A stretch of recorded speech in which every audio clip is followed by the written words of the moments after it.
What's up guys, so today we are testing more Flux. I just bought 7 more Fluxes that you guys recommended in my comment section from the last video. If you guys are interested in any of these Fluxes and you want to support the channel, there are affiliate links for them in the description as well. But before I get into these Fluxes, we need to take care of this mat. I'm honestly really tired of all these little screw holes that I never use. These are a pain to clean. Alright, so here's the mat. I'm really a huge fan of this. It's super flat, no little screw holes for dirt to get trapped into. So anyways, Flux, let's get these opened up and let's start testing them. So just like the last time, we're going to be looking at this Flux from cheapest to most expensive. Although as you'll see later, these three are pretty similarly priced. If you guys have any other Flux you want me to try for the next one, go ahead and throw that in the comments, and we're going to use the exact same rating scale I used last time. But in this video, I will show you all of the results side by side at some point later in the video. I don't think I stressed this last time enough that this is going to be my opinion of these Fluxes, and the point scale I'm applying to these is in no way making any of these Fluxes objectively better than the others.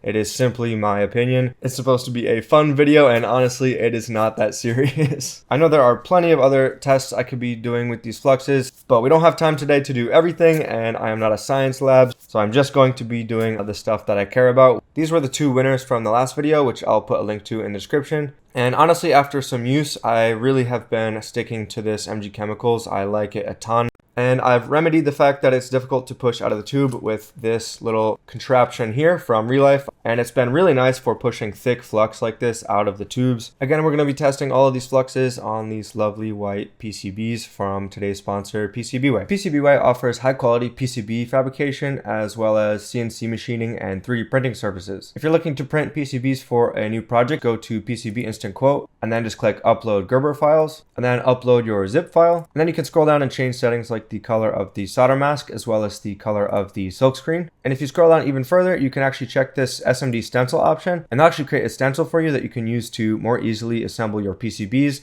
by using solder paste. Or if you'd prefer them to assemble the PCBs, you can check their assembly service here. So thanks to PCBWay for sponsoring this video, and let's get back into it. So each Flux can get a maximum of 25 points. I'm awarding 1 point for price, 1 point for whether or not it has a easily accessible data sheet, and 1 point for ease of use. And then I'm awarding 5 points for how much fumes or smoke the Flux puts off, less obviously being better there. Up to 5 points for how easy it is to clean, up to 10 points for how nice it is to use for soldering, and then finally 2 points for the resistance that we read with my multimeter after we have sufficiently heated and activated the Flux. So the first one we're going to take a look at here is the Ameo M50 Flux, and this one is only $4.06. I'm not going to look at this welcome deal for any of the AliExpress links because this is actually what you would end up paying if you already had an account. So this does get the point for price. As we did with the last video, I'm going to give it a point for price if it is under 10 US dollars or 15 Canadian dollars. This time we'll be using US prices because I know a lot of you are from the US. But it does not have a data sheet as far as I can find. Again, I'm not going to spend a whole lot of time looking for the data sheet and contacting the company. I do a simple Google search, and if I can't find it, I go to the company website, and if I can't find it, then I think that gets a 0 for the data sheet. I picked this one up because I actually really was surprised with their M53, I think it was the Flux that we tried last time from them. And people in the comments mentioned that this one is maybe a little bit less liquidy, so I'm excited to see if that's the case.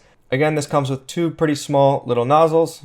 So we can use the bigger of the 2 here, and it doesn't come with a plunger, but lots of Fluxes don't come with the plunger, and I have plenty lying around. Let's see how this Flux looks. And yes, it is a lot less liquidy than the other one, but it is easy enough to push out of the tube. So that's going to get the point for ease of use, and this stuff looks really interesting.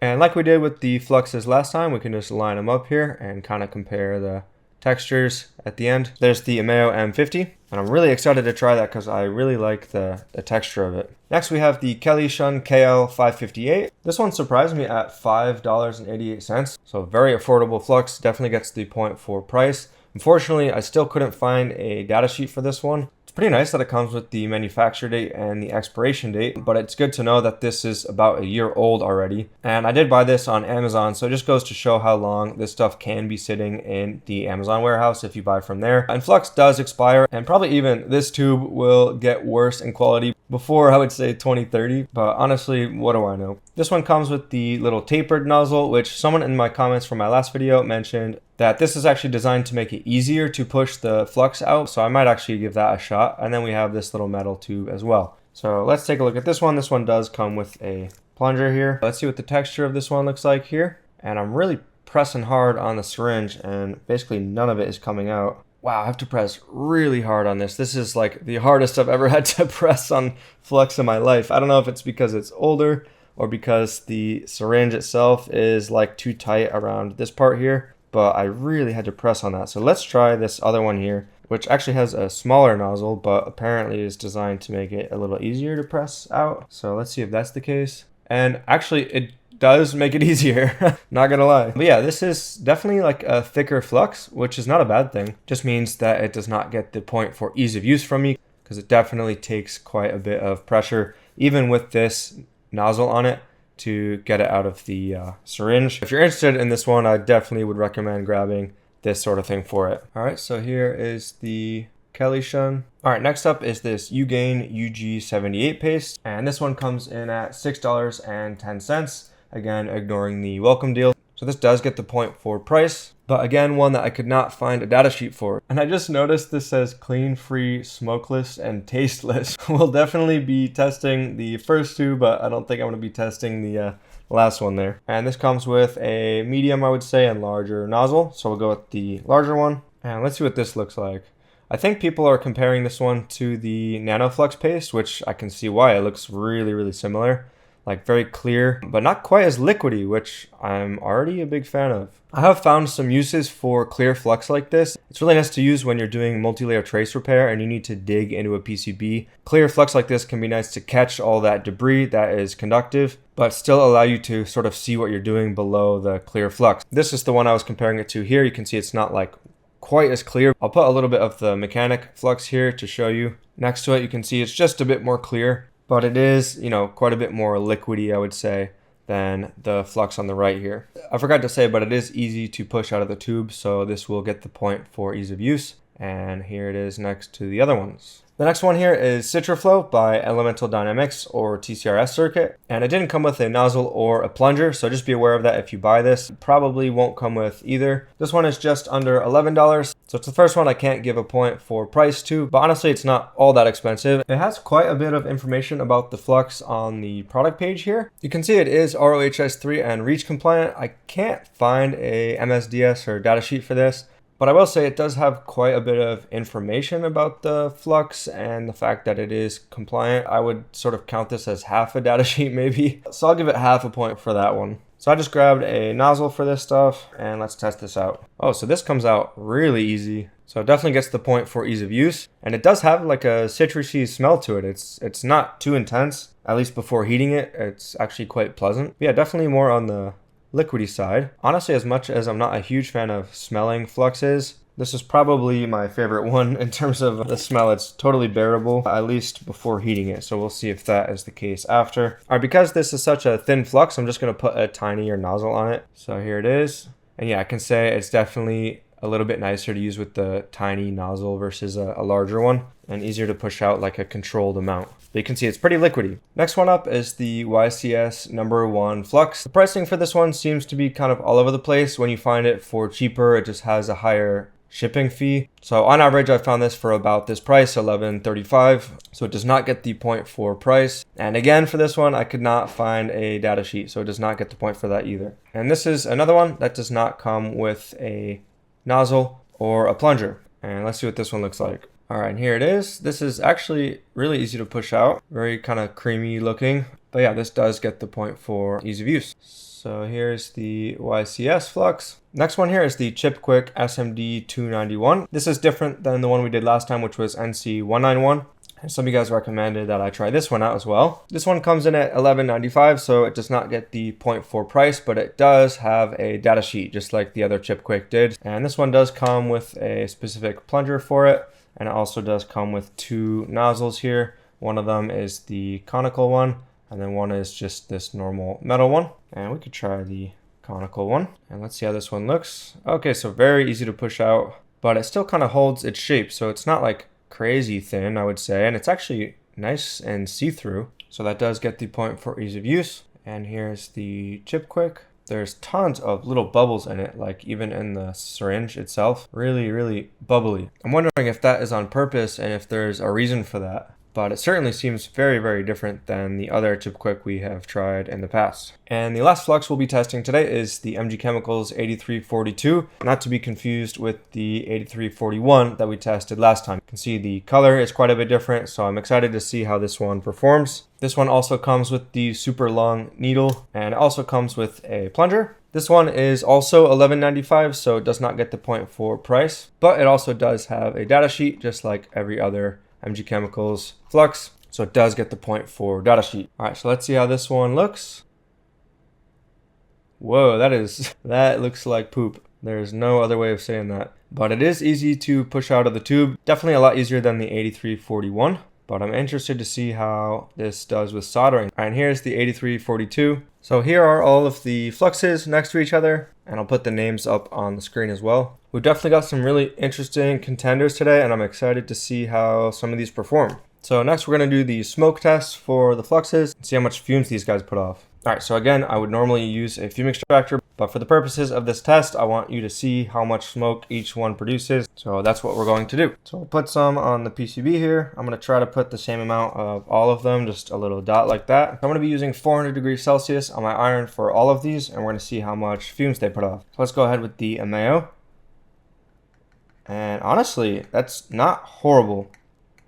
I'll actually give that like a solid 3 out of 5. There's definitely like some fumes, but it's really not too bad. And while we have some activated flux here, let's see if we get any resistance reading. And I don't believe we're getting any resistance reading, even if I go real close with the probes.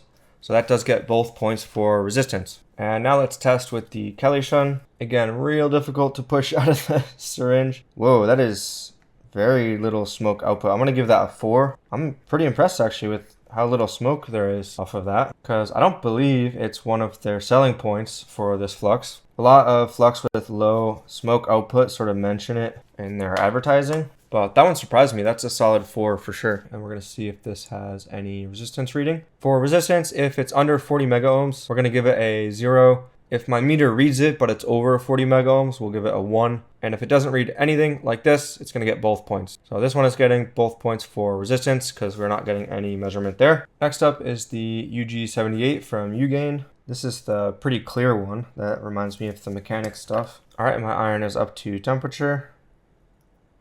And that actually puts off just about as much smoke as the first one we tested. So I'm gonna give that a 3, and let's see for resistance how we're doing, and looking good so far. Don't get any resistance reading on this one. Next one up is the Citraflow. So I'll get a little bit out on the PCB there. My iron is up to temperature, and let's see. Wow, really, really low smoke. I think that might be a 5. I think that's the least smoke I have ever seen from flux in my life. Let me just try that one more time. Wow. And the smell is not crazy intense after heating it. It's still just pretty minimal fragrance.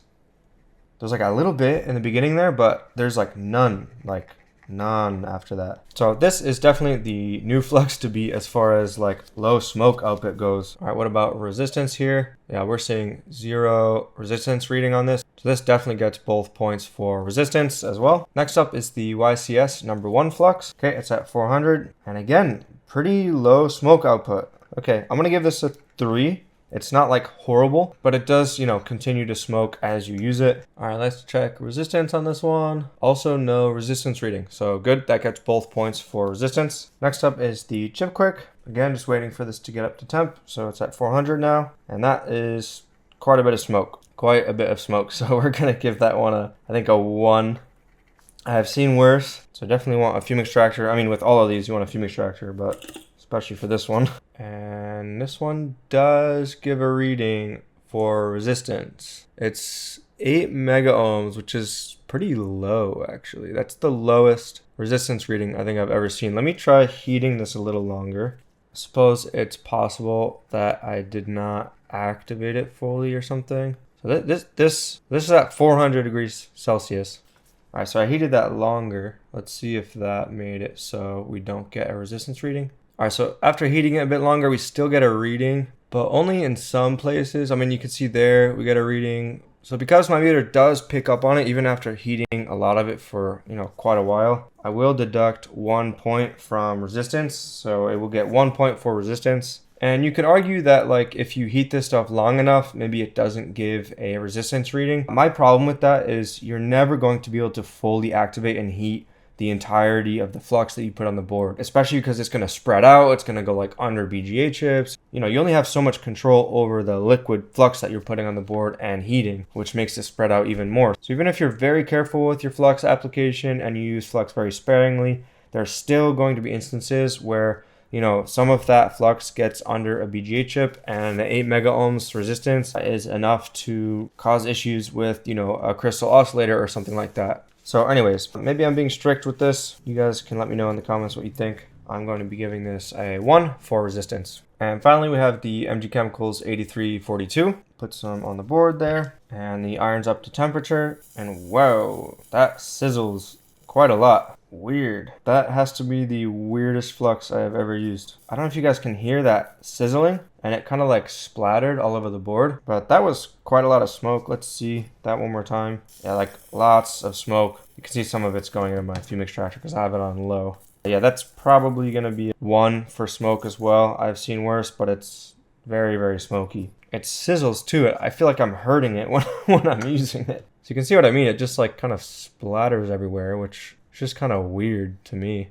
That is certainly a sight to behold. Let's go ahead and test resistance of this stuff. And we're getting no resistance reading. Weird texture after heating too. So yeah, this gets both points for resistance. All right, so it's time for the soldering test. And for that, once again, we're going to be putting some of these voltage translator ICs on these PCBs. And we'll alternate footprints here just to give us some space to work with. So first up for soldering is going to be this MAO M50 flux. And we can put some on the footprints here. So like that. And again, we'll use a consistent temperature of 375 degrees Celsius on the iron tip here. So let's see how this flux works. So far I like this. It's sort of staying in place. Yeah, this is really nice flux to use. Yeah, and you can see I'm paying attention closely to how much the flux dries out when using it on the pads, and you can see it's not like spreading out too much. I really like how even after multiple passes over the pads, it stays around the pads. Some fluxes will dry out quite a bit as you go over them, especially multiple passes like this,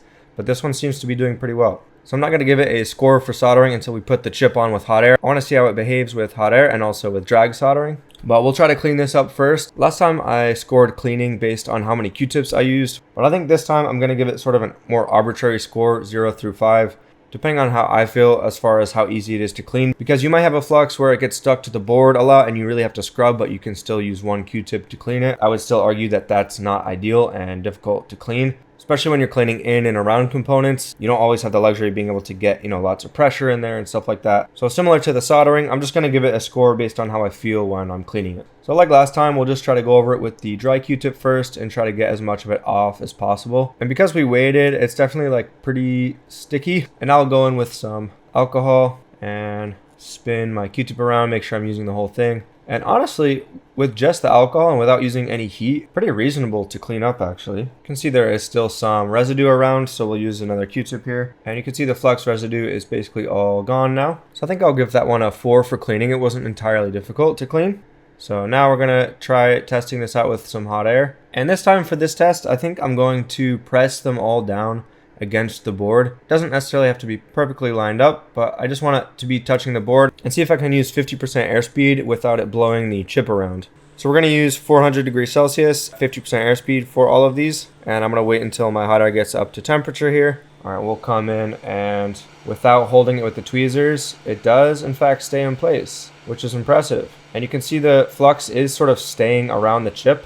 You can see it just pulled itself into place there. It's going to help it along to center it horizontally. There we go. Honestly, very, very pleasant to use with the hot air. Definitely seems to stay in place. And you can see the chip even sort of pulled itself into place there, which was nice. So far, for the cheapest flux, this is pretty solid, honestly. I can already tell you that I like this a lot more than the M53 flux, I think it was, that we tried from Ameo last time. All right, so now let's give this a shot with drag soldering. Just gonna add some flux to the pins here. Again, just 375.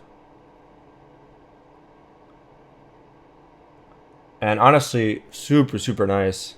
I really, really like this flux so far. Wow, that is impressive. Let's try the other side.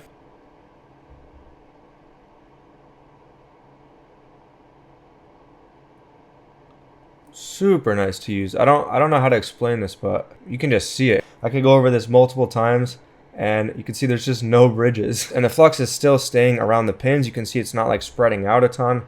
I really like this flux a lot. I mean, regardless of how all the other fluxes perform, honestly, like for $4, I think this is the best flux you're gonna be able to find. Like honestly, look at those joints. Those look beautiful. I honestly think I'm going to have to give that a 10 for soldering just because I don't know what else I would want from a flux. The chip stayed in place while I was using hot air. We didn't really have any bridging problems. It was really buttery going across with the drag soldering, and just look how shiny those joints are. I'm going to say 10 for sure for soldering. So really impressive from the Emeo M50. And I think that gives this one a 21 out of 25 in total, which is pretty insane for a $4 tube of flux. Regardless of how the other fluxes perform, just based on the price, you're definitely going to see me trying this out a bit more. I really want to see how this flux holds up long term, but so far, like, it's pretty easy to clean. The smoke output is pretty minimal. It has a nice thick consistency that prevents the flux from like spreading out too much, and also seems to prevent components from like floating around when you use the hot air. So this is probably the most impressive flux for the money I've ever tried. And I'm really excited to continue giving this one a shot in the future. So this really set the bar for today's episode. I guess we'll have to wait and see how the other fluxes hold up.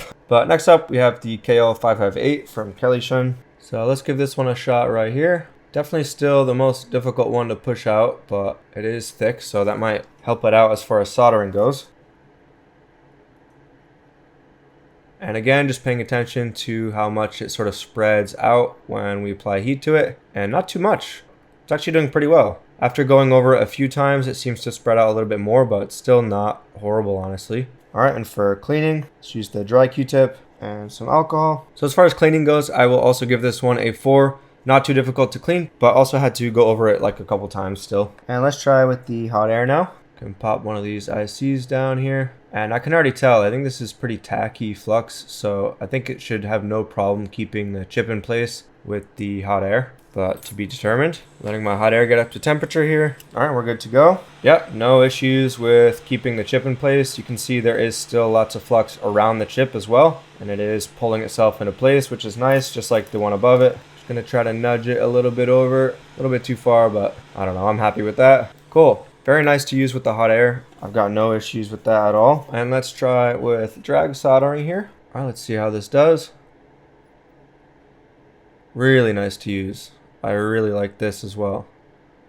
Just no issues at all.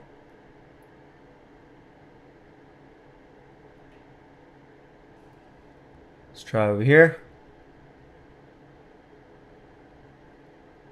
Yeah, super nice to use. No huge complaints as far as soldering goes. I'm honestly going to give that a solid 9 for soldering. My only small complaint being the fact that it does sort of spread out a little bit more than the Emeo stuff, at least when we're testing on the pads themselves. As far as using it with hot air and drag soldering, that was really nice to use. So let's get this cleaned up. And you can see super shiny joints just like the Emeo Flux. So yeah, easy 9 from me. So that one gives this one a final score of 20 out of 25, which is really solid. This is all around like a pretty solid flux. It has a pretty low smoke output. It's really nice to use with both the iron and with hot air. It's decently easy to clean. It has a decent price. I think the only thing that's holding it back for me is the fact that I would definitely want to grab one of these for it. I do obviously already have one, but I know some people don't, so I'm still going to keep ease of use in there. Really impressive score, again, for the price. All right, next up is this Ugain UG78, and we can add some to the little pads here. Definitely nice. The clarity of the flux, being able to see through it, can be really useful sometimes, like I was saying earlier.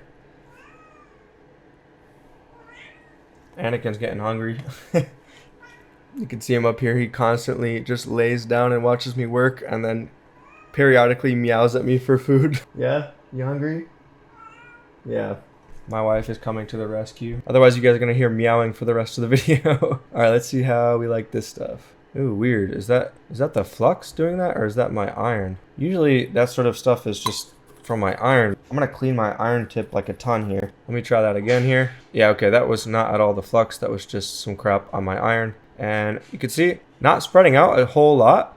I would say similar to the Kelly-shun flux. You can see, especially actually with all the particulate there, it does still kind of spread out a little, especially going over it multiple times, but pretty solid still. So for example, you can see right here, it is sort of a dry spot area after having gone over it a couple times. And let's try cleaning. So we got a dry Q-tip that we'll clean with first, and then alcohol. And there's still some residue on the board here, you can see, so we'll use another Q-tip here. And this is just sort of like spreading around as I'm cleaning it, as much as it does look clean now. You can see even after 2 Q-tips, there's a lot of residue here that I've gone over a few times. So this is just going to be one of those fluxes that is just going to kind of stay on the board, unless you probably use some heat or like a flux cleaner or something that's going to break it down a little bit more.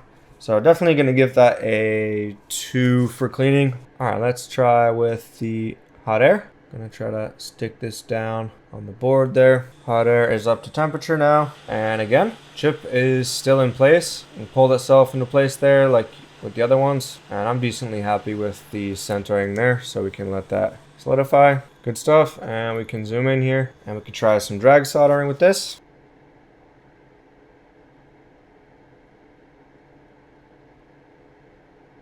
Yeah, nice to use, honestly. No complaints there. Let's try it out with the other side here. It is like taking a little while to transfer the heat for some reason into the pins. That might just be the way I'm holding the iron. Not too bad here. This is pretty nice, actually. Honestly, makes some really nice looking joints and was easy to use with the drag soldering, easy to use with the hot air. I can't complain a whole lot about this outside of the fact that it was a little bit more difficult to clean than the other ones. It did spread out, I think, a little bit more than the Kelly-Shin one did before we put the chip on when we were soldering directly on the pads. So I think I'll give this one an 8 out of 10, at least just for how it felt for me personally to use. It felt a little bit like there was a layer of something while I was trying to apply the heat to the pins. I don't know how else to explain it. That might have just been the angle I was holding my iron at or something, but I think I was doing it the same way as the other ones. I just had to hold the heat on for longer. It felt like for the solder to wet on the pins. I don't know.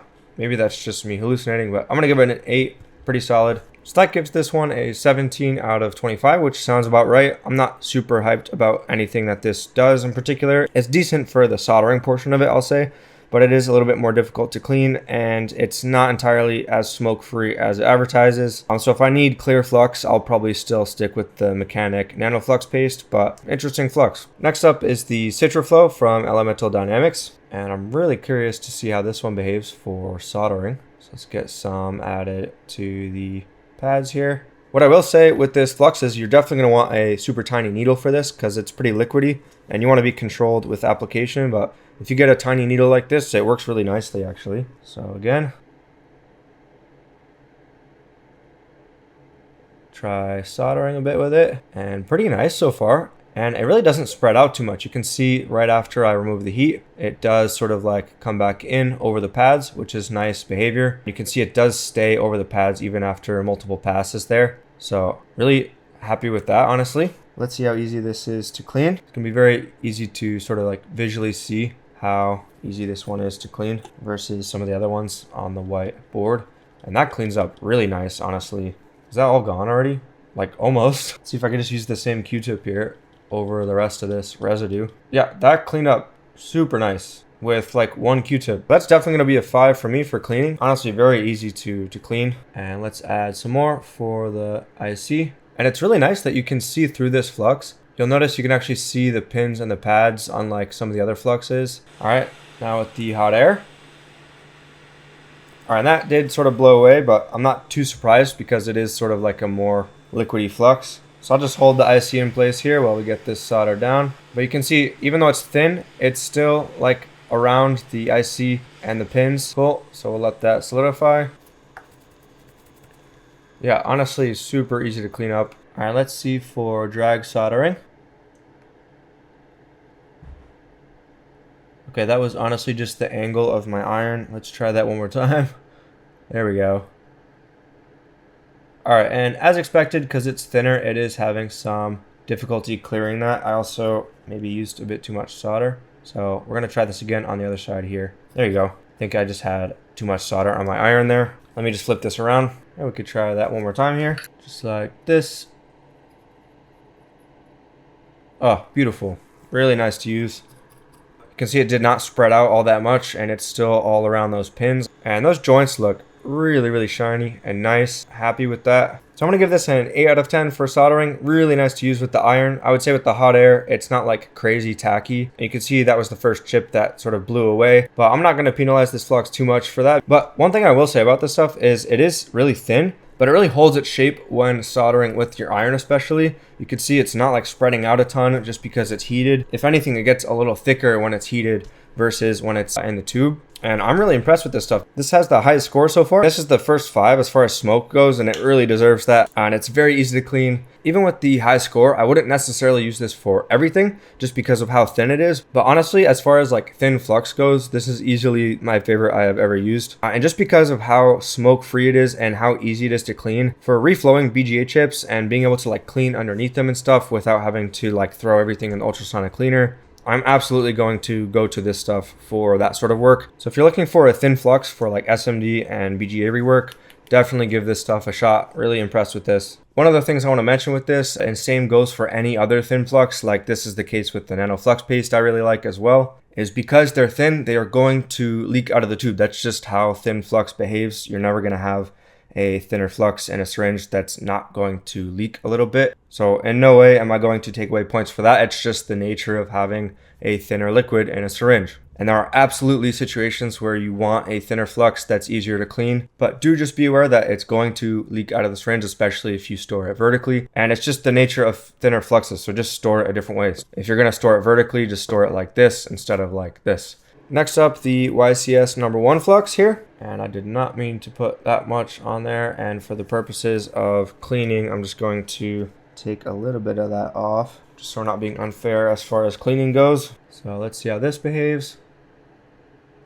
This is pretty nice for the first pass, but you can see how much it does sort of like spread out there. Like almost none of the flux is on my iron anymore, and you can see that's gonna happen. So definitely after a couple passes, it does sort of spread out, but not horrible, I guess. And we can try to get this cleaned up. All right, after 2 Q-tips, there's still some residue there, but honestly, it doesn't seem like it's difficult to get off the board. Let me try one more here. Yeah, and that's all the way gone. I'm gonna give that a 3 for cleaning. And let's see how well this does with the hot air. All right, it did sort of hold the chip in place. I just had it misaligned. You can see a lot of the flux is like gone from the chip. All of it's over here. And it was actually a little thicker than the Citraflow. So that's what I meant with the Citraflow, that even though it was thin, it at least like stayed around the chip. There's like not really any more on the pins there. And again, I'm not using like a crazy airspeed. I'm using 50% airspeed, which I use quite often. I actually often use 60%. So let's see how we like it for drag soldering. Yeah, not too bad. Pretty nice to use actually. I had no problem clearing the bridge there. It's just kind of like a weird consistency.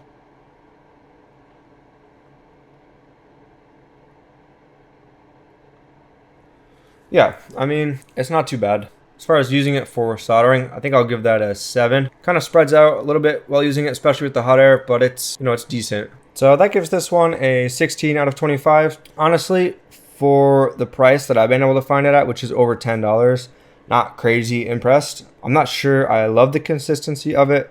It's not incredibly easy to clean, but it is good at soldering, I would say, but maybe not for $10 a tube. Yeah, I guess I don't know what else to say about it. It's okay. Next, we got the Chip Quick SMD 291, and we'll go with this footprint down here. Very thin flux, actually. Let's see how we like it for soldering.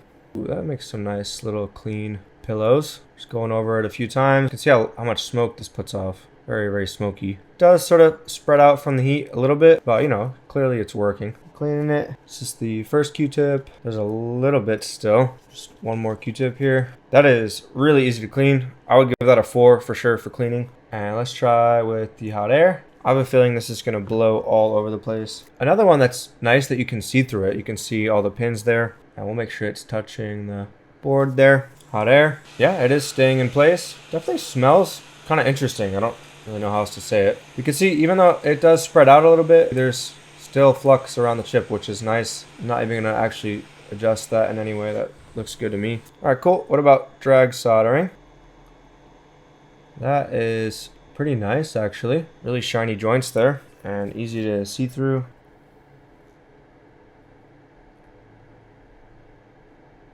Wow, really nice to use actually for drag soldering. Look how clean that is. I'll honestly give that a 9. That's nice to use. Really shiny joints, and it is see-through, which is a plus. Wasn't like spreading out too much, even though it's a thinner flux. Yeah, that looks really nice, and I'm happy with that. That's an easy 9. Lots of flux that's like really solid for soldering today. I didn't have this many last time around that I was as impressed with when it came to drag soldering and using the hot air and stuff like that. So I guess we just got some good picks this time around. So that gives this one a 17 out of 25. It's really solid for soldering and really easy to clean, which is a plus, but it's very smoky, kind of expensive, and honestly, it did have a resistance reading, and it was the only one in this group that had a resistance reading after activating it. But yeah, honestly, for the price, I don't know. For the stuff I'm doing, I would personally just pick up this Chip Quick instead, but definitely an interesting flux for sure. All right, and lastly, we have the MG Chemicals 8342, and I'm very interested to see how this one's gonna behave with soldering, especially with how much it just like exploded when I heated it up last time. All right, so yeah, like what is going on? Really weird flux. Look at that. It's not even like I'm using that high of a temperature. It's like 375 Celsius. Like, goddamn, this thing like hisses. It's working as flux, but maybe it's meant for like lower temperature applications. I don't really know. I feel like I'm just using this flux wrong, but I'm just gonna treat all of these fluxes equally here. This is God. Yeah, I don't really know how to feel about this. So that's one Q-tip. That is 2 Q-tips, and there's still residue on the board. And I'm really having to scrape, especially on the pads, to get all this stuff off. And there's still residue. I think that's gonna get a 0 for cleaning for me. I still haven't gotten it all off the board. You can see it there in between the pads. So yeah, 0 for easy to clean as far as I'm concerned. If any of you know what this flux is supposed to be used for, this clearly has some sort of like specific use case that I have no idea about, or that's just how the flux behaves. Very tacky though, which is nice, I guess. So let's see how the hot air does.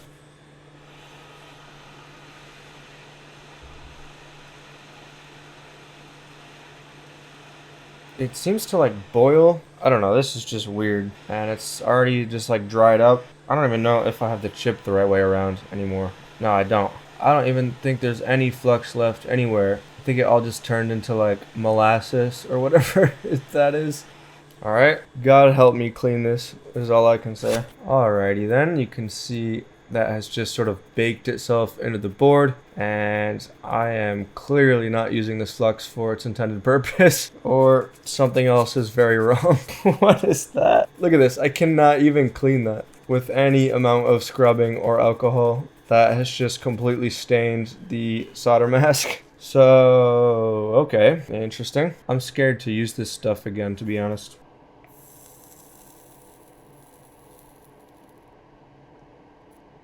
It's weird because it like kind of works as flux, but it's also just horrendous to use. Just for fun, let me try using like 325 with this. I don't know, like maybe this is just designed to be like low temperature, something like that. Nope, still just hisses and just sounds possessed. I don't know if you guys can hear that, but it just like hisses every time I apply heat to it. So I don't really know what to say about this one.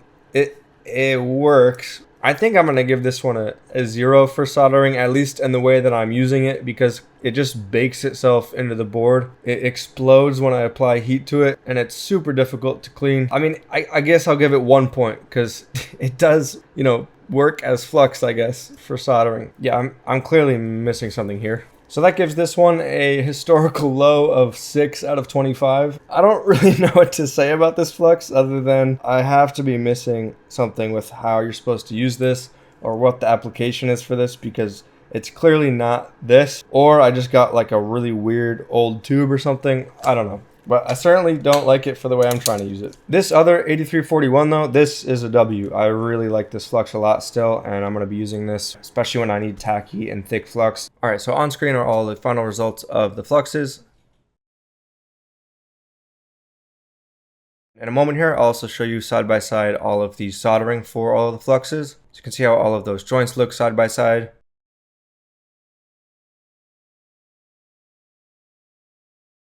So all in all, we had some really good fluxes to try out today, and these are easily my 2 favorite that we tried today. On my point scale, this got a 21 and this got a 22. However, I probably would end up using this Ameo M50 more just because I do prefer a thicker flux for like everyday use. But you absolutely will see me using this when I do need a thinner flux that is easy to clean. Like I'm totally going to use this when I need to reflow BGA chips and get a lot of flux underneath chips easily. And I do recommend you have a thicker and a thinner flux on hand for that reason. I do have to give a massive shout out to this Ameo M50. I'm absolutely going to be trying this out and using this more in the future. It is $4 for one 10cc tube, which is just an amazing price for such a great flux. This is kind of like the Kingbo flux if it was like a lower smoke output and was even nicer to use with soldering. So if you like Kingbo, absolutely give this stuff a shot. You can't go wrong for $4 with this. And if you're someone like me who goes through a lot of flux on a daily basis, finding a flux like this is a gold mine because, in my opinion, it's up there with the more expensive fluxes, but it's like either half or a third of the price. So overall, we just found two really great fluxes for varying uses, and I'm excited to try both of these out in future videos. Obviously, the tests we've done in these videos so far have been pretty surface level, in the interest of being able to compare 7 or 8 fluxes within one video.